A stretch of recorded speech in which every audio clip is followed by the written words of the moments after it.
Muy buenos días en esta mañana de septiembre, un día domingo, cuando son las 11 horas en Chile y las 16 horas en Francia. Vamos a presentar al lector interesado en clínica psicoanalítica un libro del Instituto Nueva Escuela del Campo Freudiano. Se trata de una publicación que reúne 6 casos clínicos. Están también las presentaciones de cada caso y, por supuesto, la conversación que se produjo durante esa memorable jornada de trabajo. Una jornada de trabajo que estuvo micrófono abierto para todos los asistentes en presencia. Debo decir que asistimos más de 200 personas en esa ocasión en Bogotá, Colombia. Este libro, desde la primera página hasta la última, está permanentemente acompañado por la interlocución de Christian Alberti. En la página 13, ustedes encontrarán unas líneas que transmiten cómo una pregunta que resuena puede ser el inicio de una conversación. Y cómo tienen pensada esta conversación clínica fue la pregunta que hizo Christian en aquel momento. Ahí le planteé que si bien esta era la 8ª conversación clínica del INES, el deseo de recomenzar nos proponía seguir una modalidad de trabajo como se hace en el UFORCA. Ella consintió con alegría e inmediatamente nos propuso este tema, miedos y fobias. Un tema que además, cuando se lo comentamos y se lo transmitimos al director del Instituto Jean Freudien, celebró el acerto de la propuesta de Christian. Bien, voy a presentarles rápidamente a quienes conforman la mesa de hoy y a quienes les agradezco desde ya por su presencia. Nos acompañan Adolfo Ruiz. Adolfo Ruiz es AME, psicoanalista en Medellín, es docente del CID Medellín y, por supuesto, el director de esta publicación, a quien agradezco enormemente por haber aceptado, Adolfo, este encargo del INES.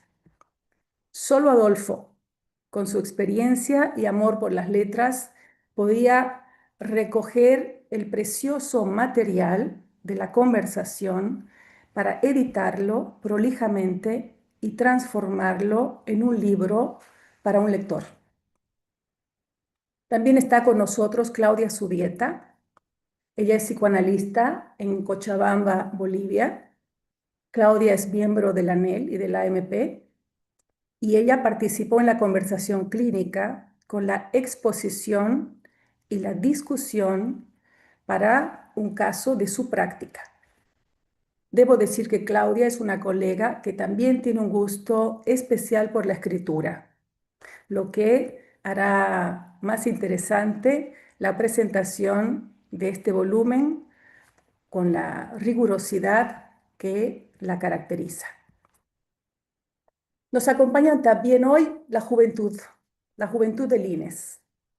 Están con nosotros 3 participantes de los distintos lugares de la ANEL, donde actualmente están los centros de investigación y docencia que llamamos CIDS, y ellos están cursando en distintos momentos. 2 de ellos están en el primer año de la cursada y 1 de ellos está en el tercer año de la cursada. Los hemos convocado hoy porque nos parece importante que se sumen a esta conversación, a esta presentación, a nuestras lecturas. Y la presentación de un libro requiere precisamente que la intervención de otros continúe. ¿Mm? Así que les agradezco enormemente que hayan aceptado estar presentes. Ellos son Robinson Caicedo. Robinson es miembro bajo condiciones del ANEL en Cali y actualmente es participante del CID Santiago de Chile. Está también Jorge Zabaleta, que actualmente es participante del CID en Lima. Y Camilo Carrasco, que es participante del primer año del CID Santiago de Chile. Por supuesto, hoy está con nosotros una querida colega, pero que es ante todo una autoridad analítica. Es alguien a quien respeto muchísimo y agradezco por su presencia permanente, por su generosidad y su orientación durante todos estos años.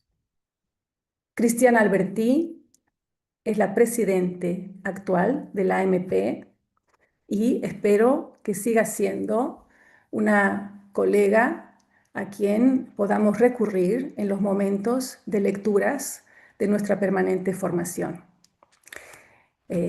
Con estas simples líneas, simplemente les doy la bienvenida a los presentes en esta mesa y a los que están conectados por internet para que abramos una presentación a un libro que desde ya celebro y dejamos a su consideración. Paso la palabra inmediatamente a Adolfo y a Claudia para que después podamos conversar con Cristian. Adolfo. Bueno, muy buenos días para todos.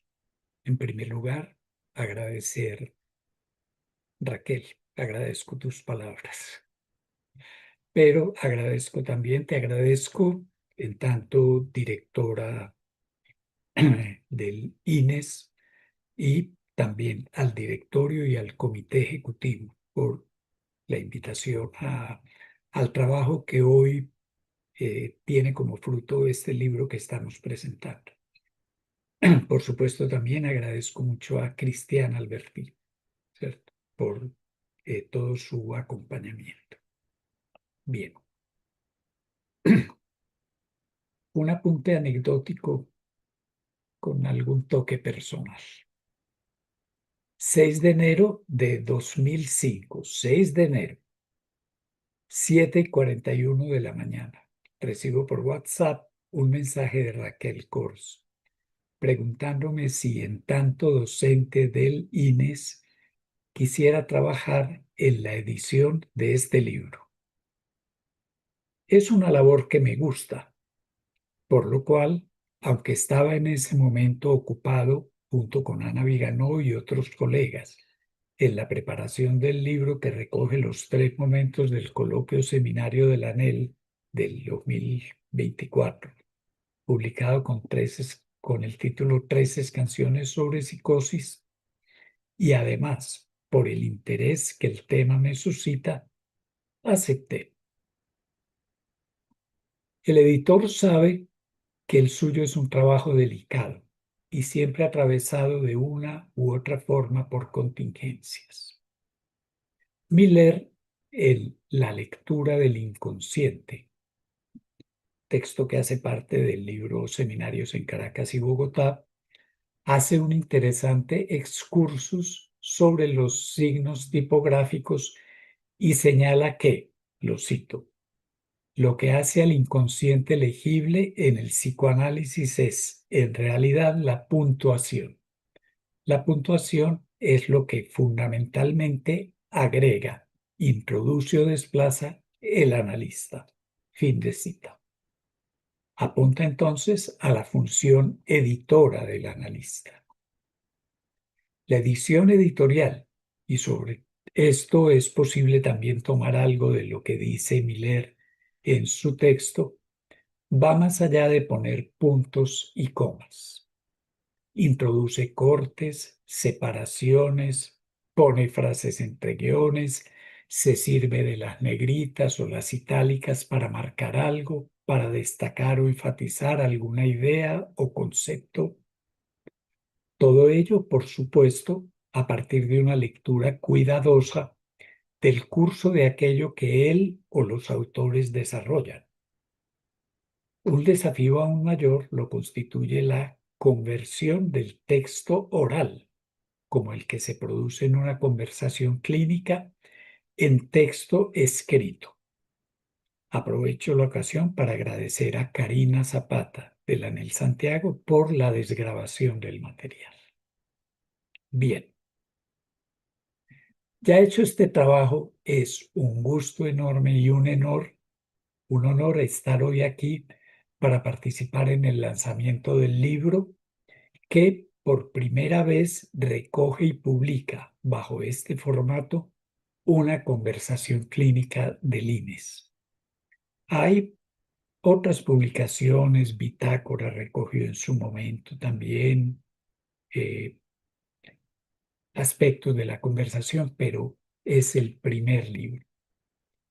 Pero además de este hecho que inaugura, además es un honor porque considero que este libro es un objeto precioso, más allá de que también, y gracias al trabajo de Stephanie Rudecke, quien diseñó la tapa, es lindo. Y es precioso para nosotros en el campo freudiano y en la AMP, en tanto es un libro que se refiere a la clínica. La clínica no es todo el psicoanálisis, ha señalado Jacqueline Miller, pero el psicoanálisis no es sin su clínica. Por eso ella nos convoca. Y nos convoca en tanto que una pregunta que atraviesa de principio a fin la enseñanza de Lacan es: ¿qué hacemos cuando hacemos psicoanálisis? La conversación clínica es un dispositivo que pone al trabajo y se pone al trabajo orientado por esta pregunta, crucial para una práctica que no se deja atrapar en estándares, pero que nos exige la preservación sin concesiones de los principios en los que ella se sostiene. Que la práctica clínica sea propuesta al ejercicio de la conversación confirma justamente que se trata de un ejercicio vivo que, si bien se efectúa en la singularidad de cada caso, es susceptible de provocar la elaboración en la que algo nuevo puede surgir y de la cual es posible extraer efectos de formación y abrir a cuestiones que son causa para el trabajo. El 31 de octubre, como nos recordaba el video que abrió esta reunión de hoy, en la vecindad con las 14ª jornadas del ANEL en Bogotá, tuvo lugar la 8ª conversación clínica del INES que, dentro de la serie en la que se ubica, inauguró también un nuevo momento por el formato sugerido para su realización, ¿cierto? Sugerido también, ¿cierto?, por la orientación de Cristiana Alberti.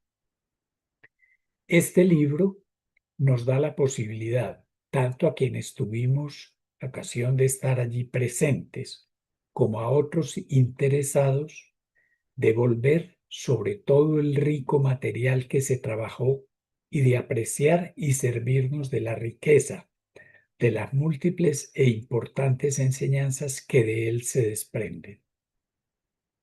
A este respecto, quiero señalar que, por ejemplo, la intervención de apertura que hizo Cristiana Alberti, más allá de situar tanto la lógica del trabajo, la relevancia del tema sugerido por ella, miedos y fobias, y de destacar la forma como los textos propuestos para la conversación respondían a esa convocatoria, es también una pequeña joya clínica sobre la fobia y lo que ella nos enseña, en especial en el momento actual. Remarco, algo a leer a la línea, es una recomendación. El lector encontrará cada uno de los 6 casos enviados por los practicantes que aceptaron la invitación a compartir su clínica, docentes y colaboradores docentes del INES que aportan un rico material que desplegó vertientes de gran interés sobre la presencia, el lugar y los usos de las fobias y los miedos en sujetos de hoy de acuerdo con sus estructuras.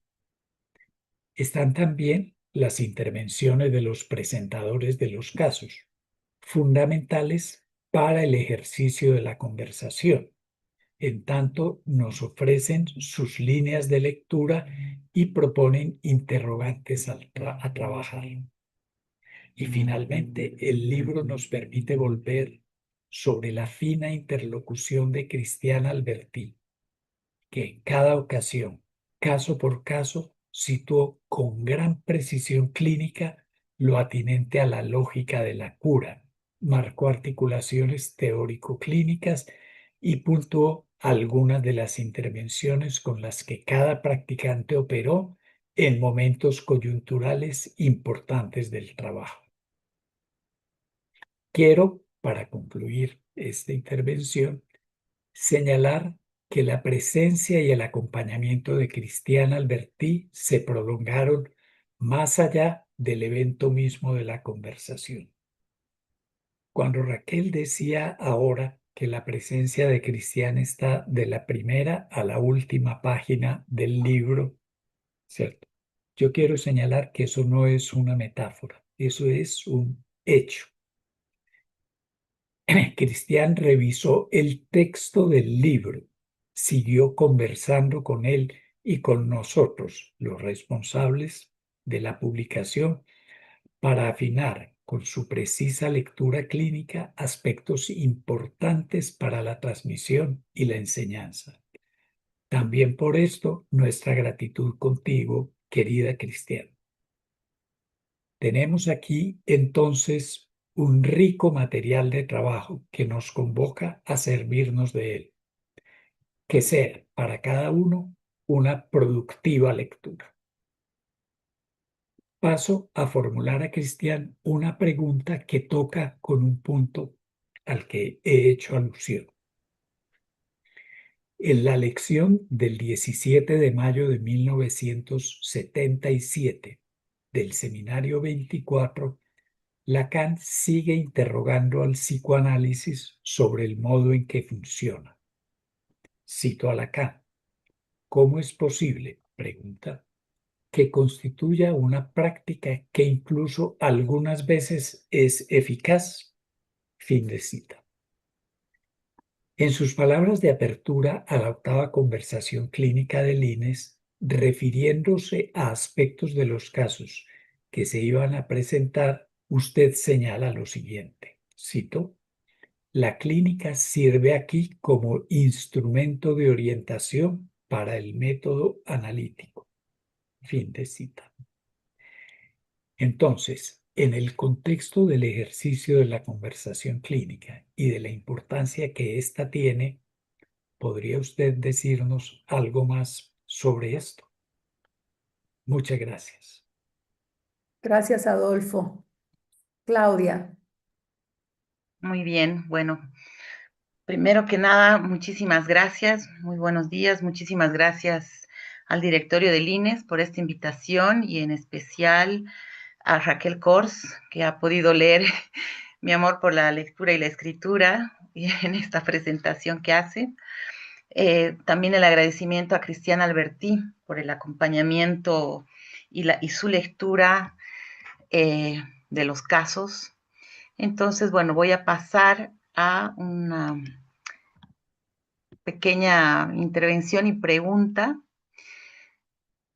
que me produce un poco ya desde el tiempo de la preparación, en el momento de la invitación a ser parte de esta experiencia.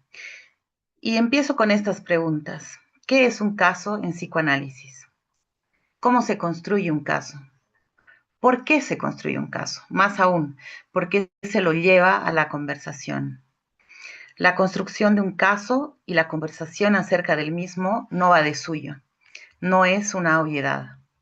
Este libro recoge los 7 casos, sus presentaciones y la respectiva discusión entre el analista practicante, el presentador y la interlocución con Cristian Albertí, que fueron parte de la 8ª conversación clínica del INES, miedos y fobias. La invitación a esta presentación el día de hoy es orientada a la experiencia de la conversación clínica y no es un dato menor la primera conversación al modo Uforca. Me piden en la invitación animar a la lectura del libro. Entonces voy a intentar hacerlo a partir de lo que a mí me animó a esta experiencia de la que fui parte. El caso que había decidido presentar había sido controlado varias veces.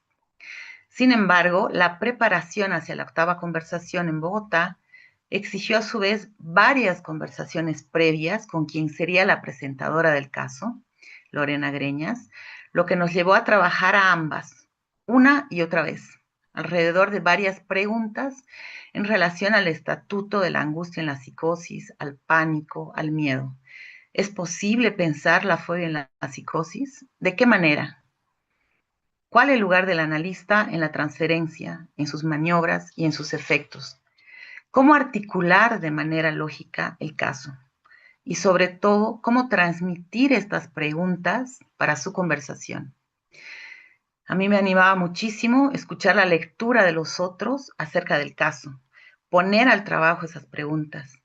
Y así como sucedió con las fructíferas conversaciones previas con la presentadora, que solían dejarnos un saldo en cada encuentro, estos saldos se plasmaron en la propia lectura y escritura del caso por la presentadora para la presentación en Bogotá, que junto al comentario del caso realizado por Cristian Albertí, es decir, una nueva lectura y las resonancias de la misma en la formalización de la escritura de Cristian Albertí, abren perspectivas en relación a la singularidad del caso, que toman, en el caso que presento, como vector el cuerpo y lo imaginario. Aristas novedosas que no fueron sin la sorpresa y la alegría frente a la producción de algo nuevo que emerge en el trabajo entre varios, donde cada caso fue el objeto causa del mismo. Y a esto apuesta también, y puedo decirlo solo después de la experiencia, la particular disposición espacial para la conversación. Que en el momento en que entramos a la sala, a mí esta disposición espacial, nunca había tenido yo esta experiencia, me llama mucho la atención, me deja así como, ¿de qué se trata esto? Una mesa central que me llama enormemente la atención y me produce 2 resonancias. Una primera, la mesa y los analistas alrededor de la misma, no de frente a la audiencia, sino alrededor de la mesa y literalmente alrededor del caso, como una suerte de mesa quirúrgica en que la mirada está puesta en este objeto caso como causa de trabajo, en una suerte de abstracción máxima en ciertos momentos de la conversación y también en una suerte de posición de artesano quirúrgico del borde, del trabajo en filigrana, alejándose en este punto al del científico, ya que la operación en este caso no es de saber, sino de una escritura que requiere saber leer para atrapar esos fragmentos de real.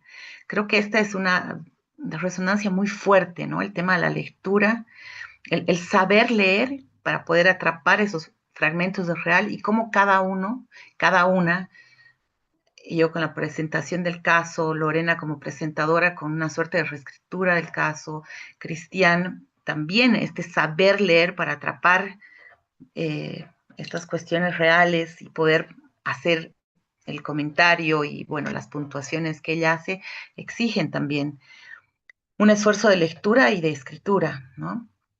Una segunda resonancia al salir de la conversación es que la disposición espacial había funcionado como una suerte de diván, donde uno no solo se abstraía de la mirada del otro, sino que si bien habían textos escritos para la conversación, y una estructura lógica de la misma, no deja de aparecer lo contingente en la conversación misma, que nos lleva por sus propios caminos. Una suerte de, me atrevería a decir, asociación libre, que una vez terminada la conversación siguió produciendo efectos por lo real en juego. No solo del caso mismo, sino de este modo particular de poner el cuerpo y de ubicar de otro modo la mirada. Saldos que también, permito decirlo, los llevo al análisis porque tienen un efecto también en relación a esto conmigo. Ahora bien, parte de la propuesta clínica del INES plantea un trabajo en filigrana, detallado y riguroso, alrededor de la exposición de una serie de casos clínicos expuestos por practicantes del psicoanálisis de orientación lacaniana. Esta es una cita que extraigo. Me parece que es justamente esta producción de saber a partir de los saldos de la experiencia de las conversaciones del tiempo primero, de las diversas y singulares lecturas y escrituras que decantan en la conversación final en Bogotá al estilo Forca, de lo que intenta dar cuenta este libro, con los 7 casos que incluye. Cada caso con su propia producción de saber. Un libro como un objeto, como lo ha dicho muy bien Adolfo, un objeto clínico precioso, un objeto que siga causando al trabajo, produciendo en sus nuevos lectores sus propias resonancias. Me atrevería entonces a decir que cada uno de los casos presentados busca hacer de un caso un paradigma. Y no porque intente elevar una experiencia singular a la categoría de regla general o de un modelo, sino a una suerte de anudamiento que revela algo sobre el estatuto del saber en el psicoanálisis y sobre la lógica que lo atraviesa. Parece que eso es lo precioso que también recoge este libro. Y de la manera en que cada caso plantea un modo de goce que se intenta leer a través de eso singular en un intento de torsión epistémica, extraer del caso no una regla, sino una lógica que va a orientar la propia lectura, la lectura que cada lector pueda hacer del texto, en este esfuerzo de discernir el lugar de lo real en cada caso. En esta vía, cada uno de los 7 casos presentados traza una figura que permite orientarse. Cada caso no cierra, sino que abre y son el intento de una escritura posible de lo imposible, una tentativa de borde que circunscribe sin suturar el agujero de lo real. Y me parece que este libro intenta dar cuenta de esto, que puede haber una operación de escritura, una formalización que logre bordear ese agujero sin cerrarlo. No ofrece respuestas, pero orienta y puede funcionar como una brújula en ese lugar donde el saber falla. De esta manera me parece que cada uno de los casos presentados intenta su escritura en el sentido topológico, marcar sus nudos, sus cortes, sus torsiones, sus bordes. Escribir como se escribe un nudo borromeo, no para entenderlo, sino para sostener una estructura que si se suelta, se deshace. Y es en esta vía que quiero plantear una pregunta a Cristian Albertí. ¿Qué nos puede decir usted en relación a la experiencia de su propia lectura y escritura para el comentario de estos casos de los cuales ha sido la interlocutora? Esa sería mi pregunta y mi intervención. Muchas Gracias. gracias, Claudia. Cristian, por favor. Entonces, antes de empezar, quiero agradecer a los colegas del INES por esta invitación de hoy y particularmente Raquel Kors por haber organizado esta presentación del libro Medios y Fobias y también particularmente Adolfo Ruiz por el trabajo de edición que no es sin relación con el inconsciente, como ello le ha dicho hoy. Es para mí la oportunidad de decir cómo las conversaciones clínicas en el campo freudiano tienen una importancia muy grande en el contexto actual, en el contexto en el que los sujetos se presentan al análisis, se dirigen al análisis. Se trata de señalar eso en el aire de los tiempos presentes. ¿Por qué? Porque nuestro tiempo es un tiempo donde el registro de la causalidad inconsciente tiende a borrarse.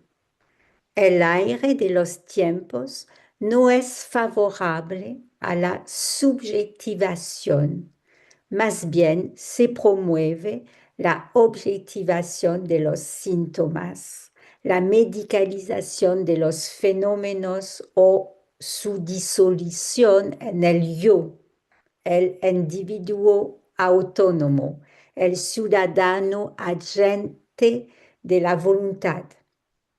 Se tiende a hacer desaparecer el inconsciente ahí donde Lacan, por el contrario, nos propone la generalización del concepto de inconsciente con el término par l'être.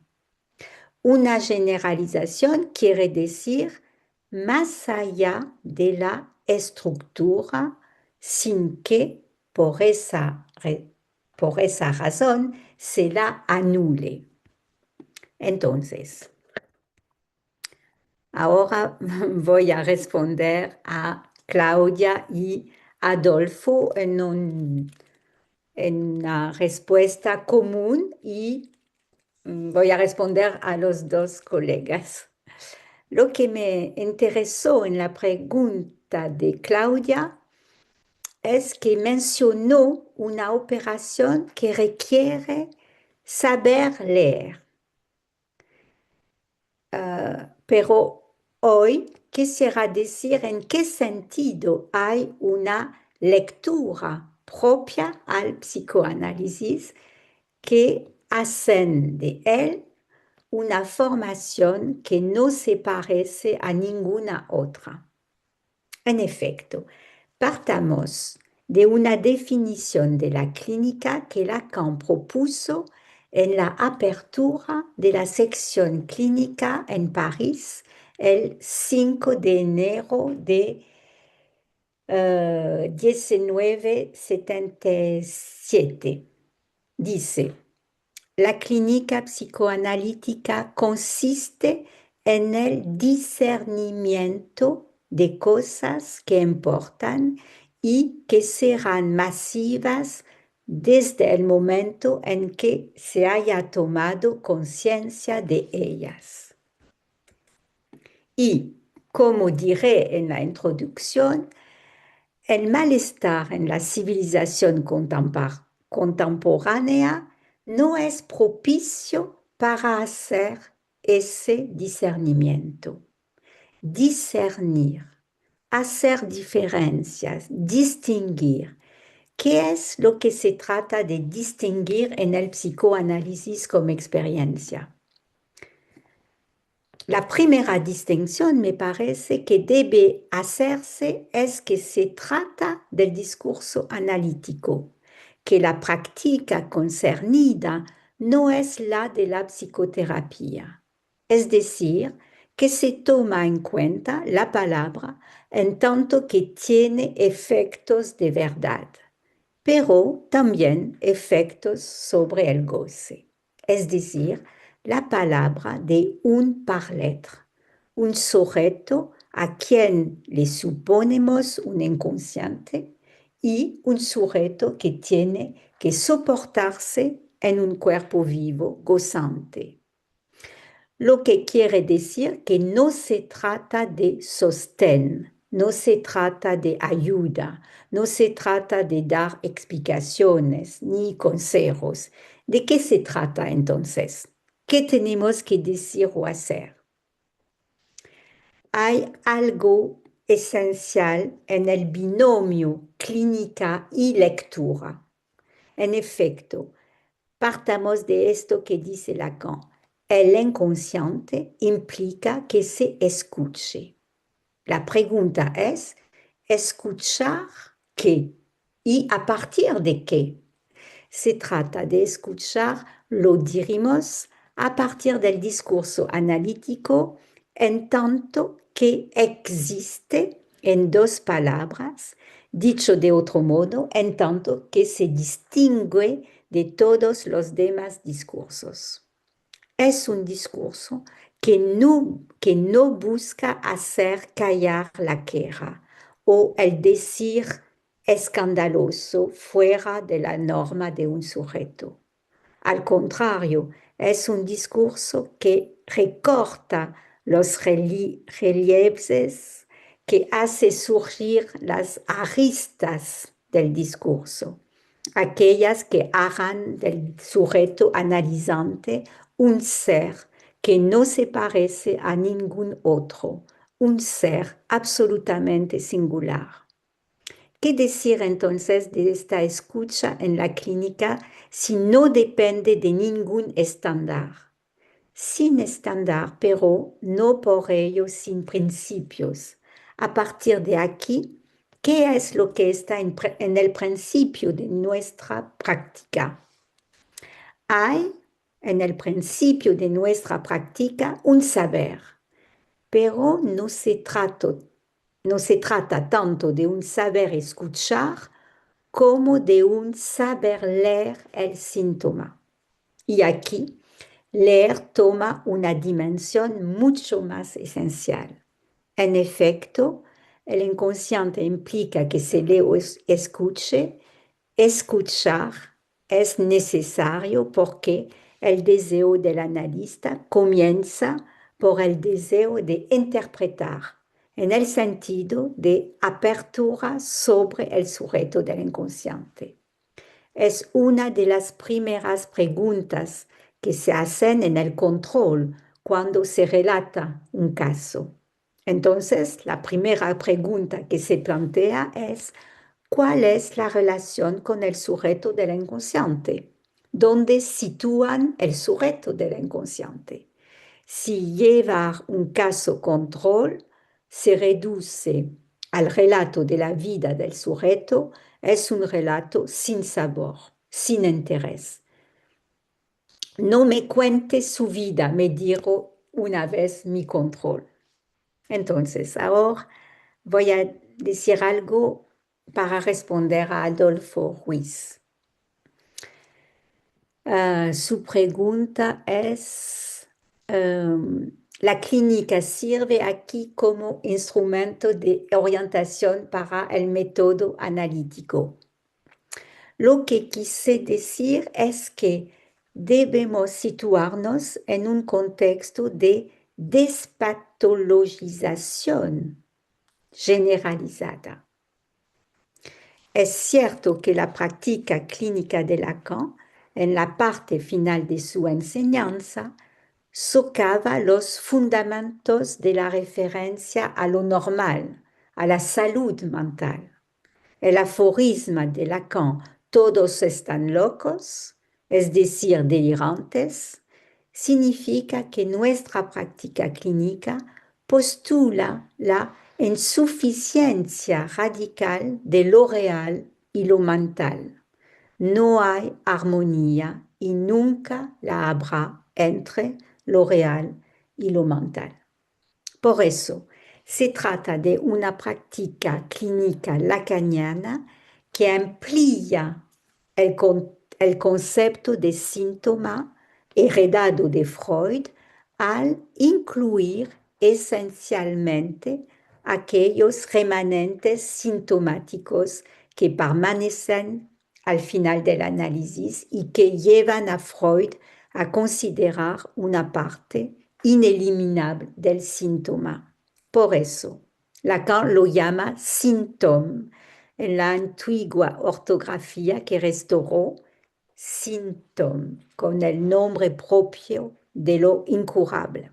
De hecho, El síntoma nombra aquello que no cambiará, aquello de lo que nunca nos recuperaremos, porque es precisamente lo que funda nuestra existencia, lo que nos sostiene en la vida, nuestro modo radicalmente singular de goce.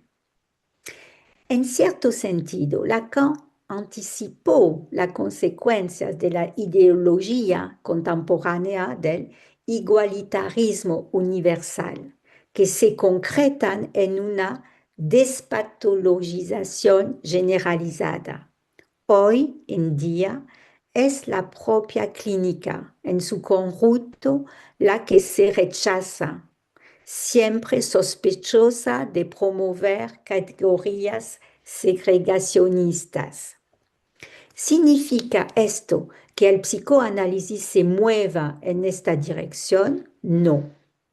Contradice los prejuicios ideológicos actuales porque desconceptualizan la clínica. La despatologización lacaniana no borra las distinciones estructurales.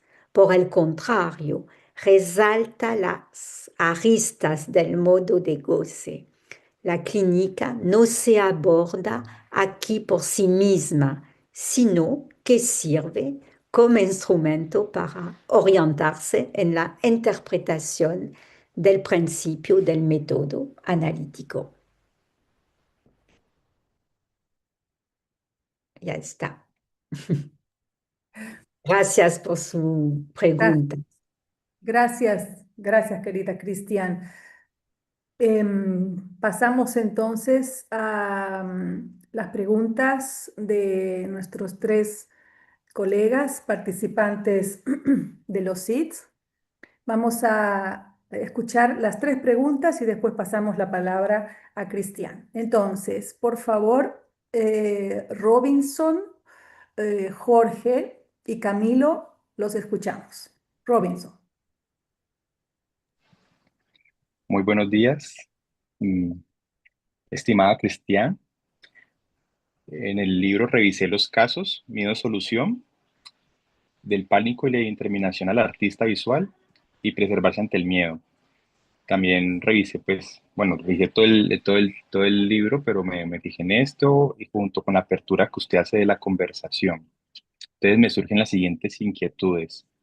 En estos casos, se trata de sujetos psicóticos en los cuales no se logra leer una fobia propiamente dicha, pero sí miedos que son trabajados a lo largo del análisis, junto con las soluciones que cada uno va logrando en el tratamiento.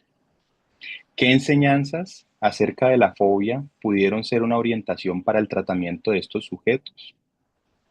Usted plantea en la apertura de la conversación que en la fobia se da un giro de lo imaginario a lo simbólico y que ésta llama a un registro simbólico que puede detener el goce fálico enigmático.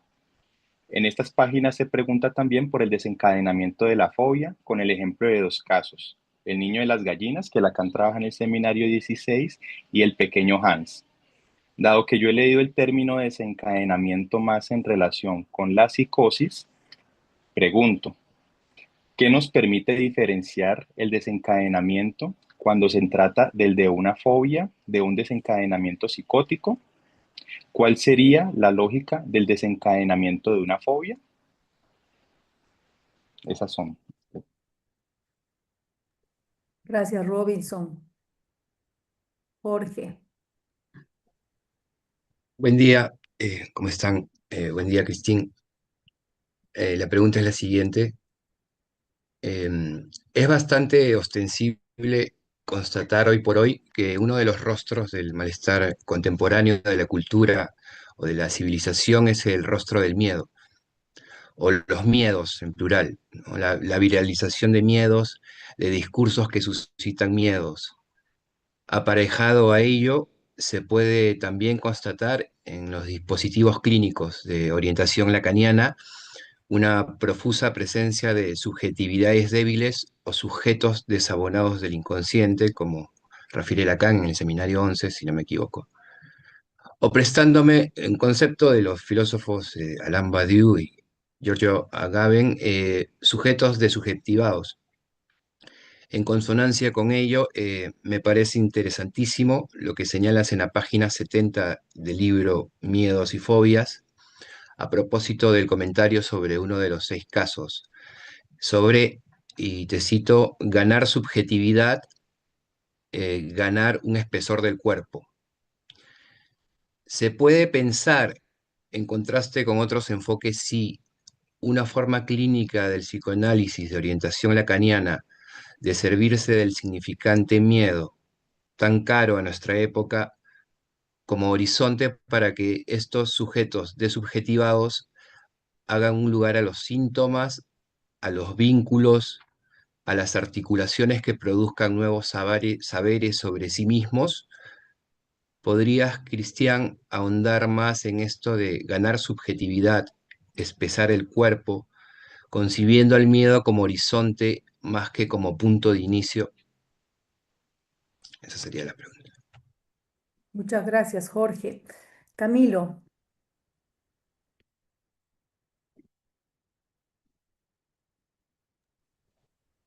Buen día, queridos colegas. Bueno, primero agradecer a todos los colegas participantes del CID, con quienes compartimos buenas jornadas los días sábados por la mañana, a los queridos docentes, también aquí presentes, el directorio del INES que me extendió esta invitación, Joaquín, Raquel especialmente, y nada, muy contento de poder estar aquí y poder formular esta pregunta para Cristian.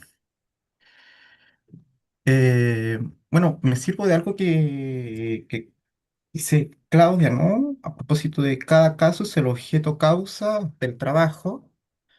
Bueno, una pequeña frase que resuena justamente para mi pregunta. Porque bueno, la pregunta se orienta como resonancia que ha tenido el libro y la conversación clínica en mi práctica analítica con niños. ¿Mm?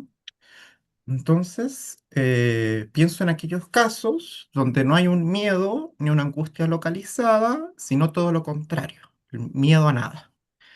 Sin límites en el cuerpo, ni un significante fálico canude, ni un consentimiento a construir un borde. Sujetos que van directos al pasaje al acto, esclavos de su pulsión. Entonces, Cristian, de tus comentarios de las páginas 78, 79 y 80, que son comentarios respecto de un caso, quiero puntualizar dos elementos que mencionas. Uno es la importancia de que el practicante, al ser destinatario de las palabras, habilita un lugar a la demanda, aclarándola como una expresión de la falta y que conlleva ubicar una posible pérdida, pudiendo localizar en ella un miedo.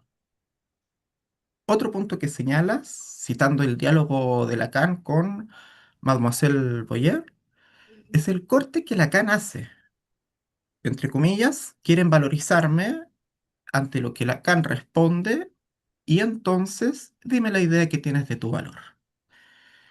Ahí te cito, Cristian, comentas, haciendo que el sujeto se desprenda de esta palabra que está en ella. Entonces, con esos elementos me surgen dos preguntas. Una es, ¿en qué punto se puede o no localizar a un sujeto y ubicar un objeto que por efecto del acto analítico se pueda desprender? La otra es cómo acompañar la construcción de un borde en una psicosis infantil sin miedos ni angustias, en el marco de la transferencia, la demanda y el corte como interpretación que desprendería un objeto. Muchas gracias, Cristian. Bien. Cristian, Sí. gracias. Sí, primero voy a agradecer los tres colegas, Camilo, Jorge y Robinson, por sus preguntas que muestran que la conversación sigue, sigue y provoca elaboración y sus preguntas son ya respuestas. Entonces, solo voy a no tan responder que voy a decir cuál temas me han sugerido. Entonces, la pregunta de Camilo. Sí, sus preguntas son muy interesantes porque enfatizan la distinción que hacemos entre la estructura que corresponde a lo propiamente psiquiátrico, paranoia, esquizofrenia, etc. Y la conversación clínica nos permite abordar cómo el sujeto trata dicha estructura, es decir, con el modo de goce. Porque si la estructura es particular, el goce, es decir, ella es singular. A nivel de particularidad, es posible decir es un psicótico, más bien paranoico o más bien esquizofrénico, mientras que a nivel de singularidad es la forma en que un sujeto individual trata la forclusión, es decir, el vacío enigmático con el que lidia mediante la fobia, mediante otra solución, trata interpretando el deseo del otro, o es que interpelarlo no le es posible. Tomemos el ejemplo de la señorita Boyer con Lacan. En la entrevista con ella, Lacan se convierte en el destinatario de las palabras de la señorita Boyer. Como Lacan hizo en el caso de M, aísla las aristas subjetivas, independientemente del grado de patología del paciente. Lacan toma lo que el paciente dice por él, convirtiéndose en el receptor. ¿Es esto para mí? Pregunta Lacan. No teme a la transferencia. Cuando la señorita Boyer le dice, quieren valorizarme, Lacan le pregunta, dime qué idea tienes de tu valor. Al decir qué idea tienes de tu valor, Lacan interrumpe un entendimiento común y se asegura de que el sujeto se desprenda de esta consigna que lo habita. Quieren valorizarme es una frase prefabricada, no subjetivada. En otras palabras, el valor no significa nada. A través de esta ruptura, Lacan pretende recuperar la idea de tu valor, es decir, estoy a tu lado para examinar contigo esta realidad, este sinsentido de la palabra valor.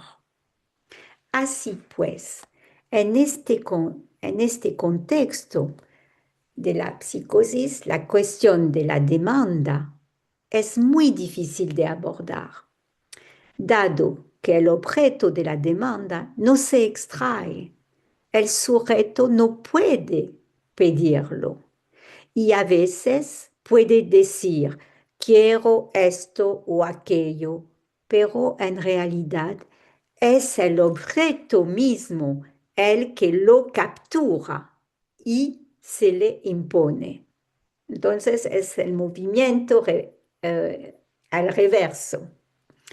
Esto también significa que incluso cuando no hay demanda, el analista puede convertirse en el lugar que reconoce el discurso, el mínimo de subjetividad o el mínimo de personalidad del sujeto para darle su valor. Entonces, ahora la pregunta de Jorge Zabaleta. Su pregunta es muy interesante porque es una pregunta que se pone más allá del contexto de psicosis, más allá de las estructuras. Lo que está en juego es el deseo del analista, que apunta a llevar lo que no está dicho al decir, lo que aspira a ser dicho, hacer aparecer lo que está reprimido o forcluido. Es una forma primera del deseo del analista. Si hablamos del inconsciente, el inconsciente quiere decir, quiere poner a la luz lo que no advino, lo que no está realizado. El inconsciente no es una bolsa de significaciones ocultas, hundidas en las profundidades. Es lo no nacido, lo no realizado. Para Lacan, el inconsciente no es un ser, sino un deseo de ser. Se trata entonces de conducir al ser lo que está reprimido. Es por ello por lo que la palabra en la cura tiene ciertamente un efecto de revelación, revelación de una verdad, pero también un efecto de realización, dice Lacan. ¿Y cómo se obtiene ese efecto de realización del ser, del sujeto? Lacan responde por la palabra del análisis.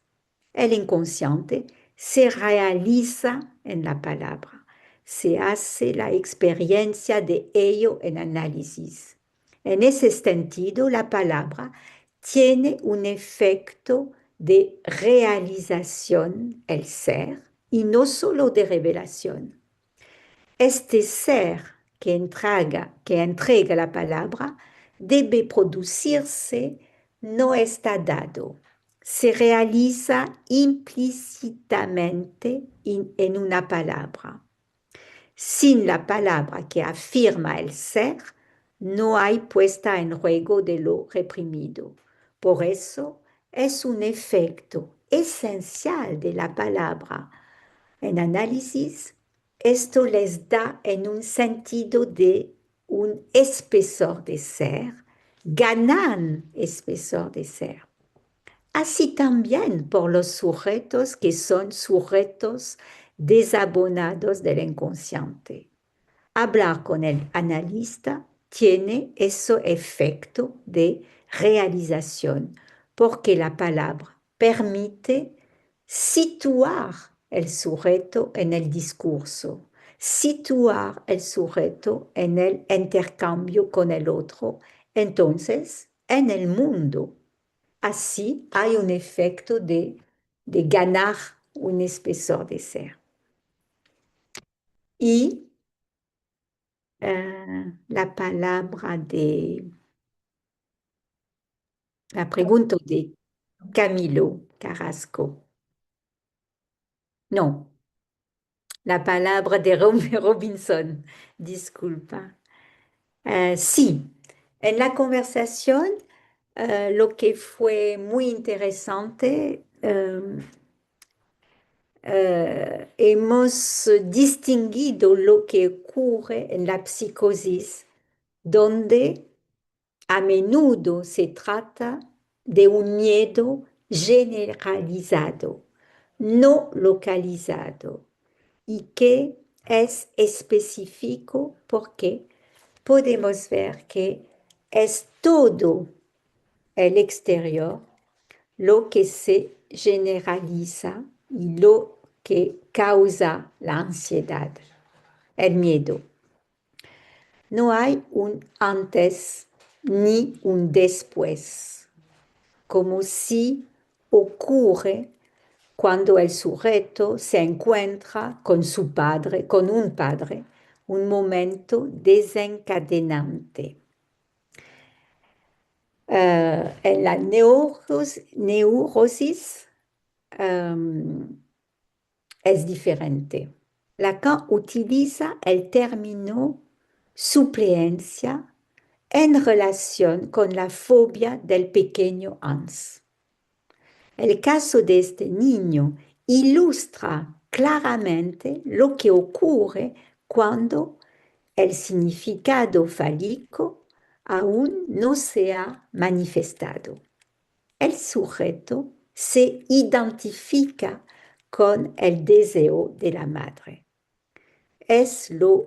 Él, el pequeño Hans, es todo para ella. Puede sentirse todo por la madre. Hans está totalmente sujeto a él hasta el momento en que su pene provoca una sensación. Se queda abandonado a su suerte con un órgano con el que no sabe qué hacer. ¿Cómo se desencadena la fobia? En este contexto, se desencadena en el momento en que el caballo cae. El poder como tal cae.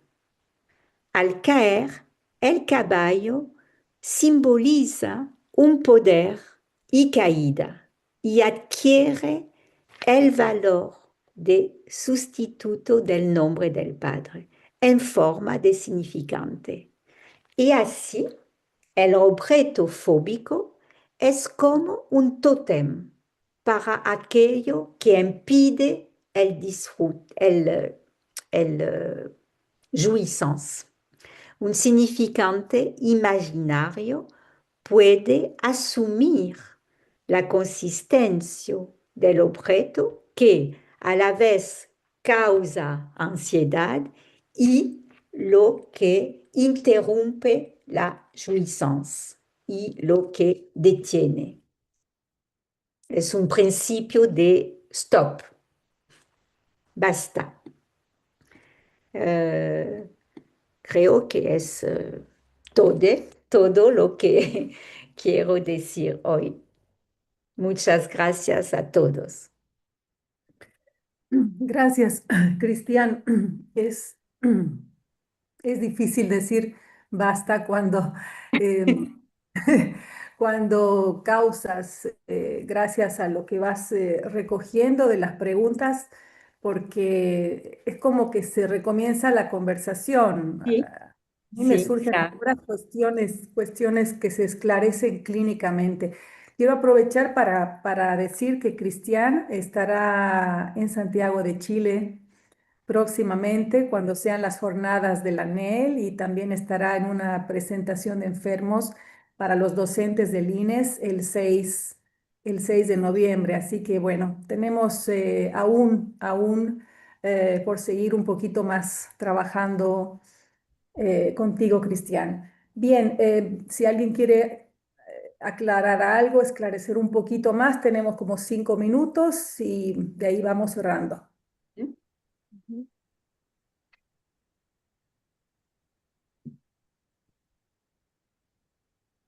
Hola, Sí, Robinson. sí. quisiera extraer como lo valioso de la conversación de miedos y fobias. Estuve presencialmente, ahora leerla, creo que leerla me permite ver otros detalles, pero cómo nos enseña mucho en cuanto a la clínica en términos de lo siguiente, a ver si lo logro, es cuando se consulta por una fobia, mm, se espera que se elimine la fobia, ¿no? Terapéuticamente hablando, ¿cierto? Que no haya ese temor ni nada, pero esta conversación a mí me enseñó lo importante que es la fobia, ¿no? O sea, volviendo al tema del síntoma y demás, pero cómo eso antes es una posibilidad, algo que establece un borde, algo que organiza, algo que acota, y que por tanto no, y es lo que digamos que siempre está como en ahora hablábamos de los principios, ¿no? Mm, Como un principio del psicoanálisis, cómo se aloja el sujeto y tal vez cómo esta fobia permite localizar al sujeto precisamente, y que el sí. deseo, y si el deseo del analista es localizar al sujeto, pues implicará en cierto momento a alguien que llegue con esta angustia deslocalizada, ayudarle a localizar un objeto y bueno, y ver si luego ese objeto se puede instituir como significante para que haya fobia. Eso habrá que verlo en cada caso, pero que me parece muy, muy interesante esto porque vuelve a romper este paradigma actual, ¿no? Hay que eliminar el síntoma, la preocupación de unos padres preocupados por unos niños es que el niño deje de sentir miedo, no le tenga miedo a este objeto, y el psicoanálisis nos enseña otra cosa. Y creo que esta conversación enseñó en ese sentido otra cosa. Muchas Mm, gracias. mm. Sí, por Quisiera eso también... es, por Disculpe. eso es esencial de diferenciar la psicoanálisis y la psicoterapia, que no se trata de eliminar la fobia y primero discernir cuál es su función en la Ujú. subjetividad de un sujeto. Ujú. Gracias. Sí, quisiera también comentar algo muy, muy breve. Sé que estamos Sí, con poquito tiempo. sí. Pero quisiera destacar algo de esta publicación que es muy interesante, y es que además de todo lo que nos enseñan los casos, ¿no? Y lo que se fue trabajando a partir de los casos, que bueno, para mí fue tremendamente enseñante en ese momento, como también leerlo ahora en el libro, Ujú. que tiene, digamos, una temporalidad distinta también, volver, digamos, a ese momento de esa conversación tan rica. Además de todo lo que aprendemos de los casos, hay ciertos puntos, especialmente en la introducción que usted hizo ese día, que nos ayudan a pensar qué es una conversación clínica, ¿no? Ujú. Quisiera destacar solo un punto que se encuentra en la página 58, donde usted dice lo siguiente: se trata de poner a prueba lo que uno ha aislado por su cuenta en su práctica, y se trata de hacerlo reconocer dirigiéndose al otro. Mm, Sabemos por Lacan que hacer existir al otro, dirigiéndose a él, es de la mayor importancia porque es el único remedio para la penumbra reinante. Este esfuerzo hacia la alteridad se lleva aquí a un nivel superior. mm, eh, Pienso que es toda una orientación para pensar los distintos dispositivos clínicos, ¿no? En los cuales, digamos, nos vamos formando, vamos participando, ¿no? De distintas maneras, cómo poder generar las condiciones para que se produzca genuinamente, realmente esa alteridad, ¿no? Es más bien un comentario, pero bueno, si pudiera comentar usted también algo sobre esto, se lo agradecería mucho. mm. Eh, sí, puedo decir algo muy simple, que no hay en psicoanálisis no hay una doctrina que está hecho, eh, que está hecho totalmente y definitivamente. Entonces, como no hay doctrina, no hay una verdad de la clínica, solo debemos conversar. No hay la doctrina de Freud, no hay la doctrina de Lacan, no hay una doctrina del campo freudiano, solo hay conversación, debemos conversar para elaborar siempre, a partir de la enseñanza de Lacan, elaborar lo que eh, encontramos en la clínica, lo real que encontramos. Ujú. Eso. Ok. Bueno, yo quería una pequeña intervención, pero Marta Carolina, me parece que quieres preguntar algo, No, ¿no? adelante, Claudia. Ah, ok, bueno. No, me parece interesante cuando hay una conversación, uno puede decir que ha habido una conversación solo después del encuentro o del evento. Y me parece que este libro, como realmente un objeto precioso, yo decía un objeto preciosito, porque sigue provocando resonancias en los lectores, en Camilo, en Jorge, en Robinson, que han extraído cuestiones del texto, no sin su propia clínica, no sin la singularidad que los lleva a cada uno de estos practicantes a orientar el porqué de ese caso y no de otro. Entonces creo que es esta cuestión de la lectura y de la escritura, lo que se lee detrás de lo que se escucha, no es sin la singularidad también del psicoanalista, ¿no? Del practicante.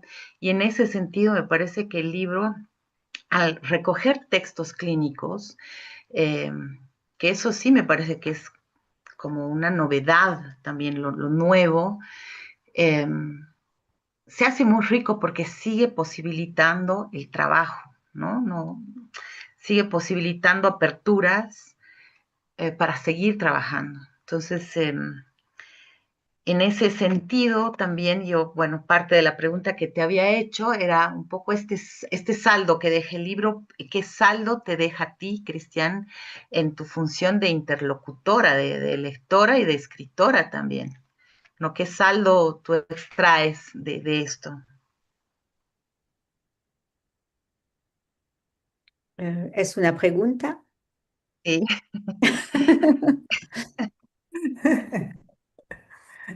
Puedo decir. Ah,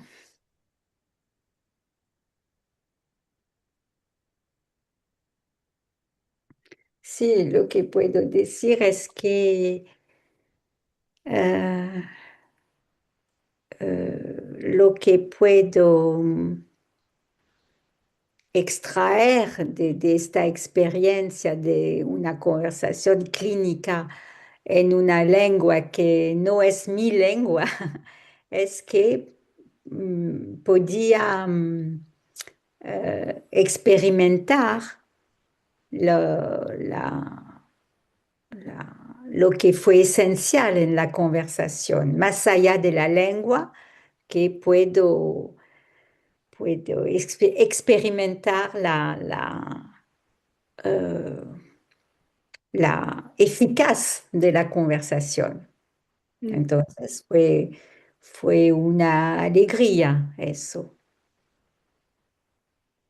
Bueno, Cierto, es cierto lo que recuerdas, Cristian, porque en la conversación en Bogotá, Cristian estuvo presente, pero el esfuerzo de la escucha en otra lengua fue un tema, incluso habíamos dispuesto traductores por si ella necesitaba algo, pero a pesar de eso no fue necesario y la escucha fue impecable. Bueno, gracias. Gracias a vos.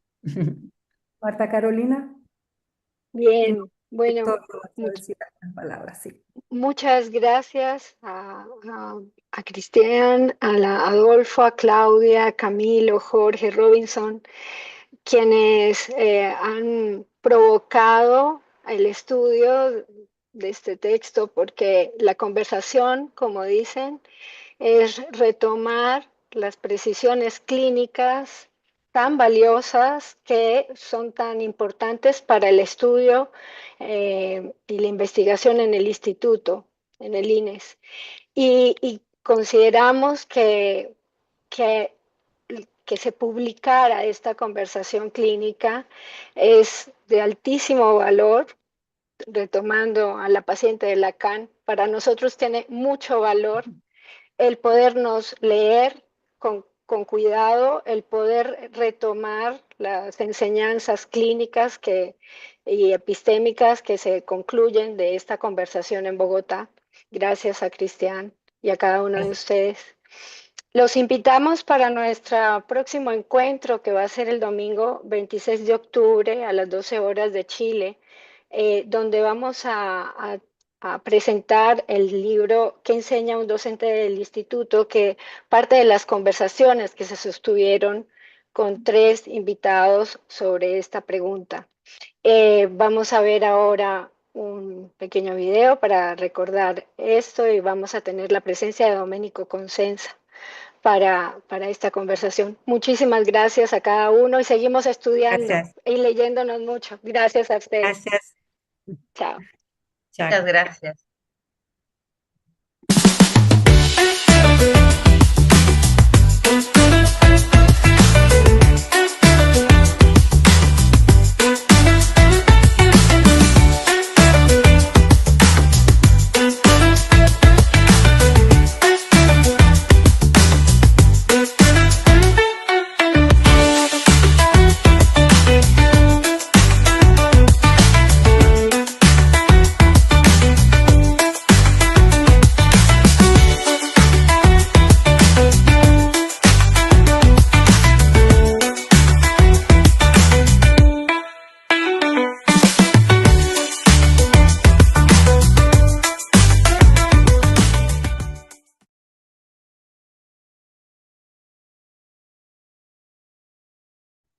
No, muchas gracias, buenas tardes. Muchas Bueno. gracias, buenas tardes, nos estamos viendo. Gracias. Muchas gracias a Buenas Muchas ustedes. tardes, gracias, que Abrazo. buen estén día bien. para todos. Chao, chao Hasta Raquel, Adolfo. luego. Hasta luego. Querido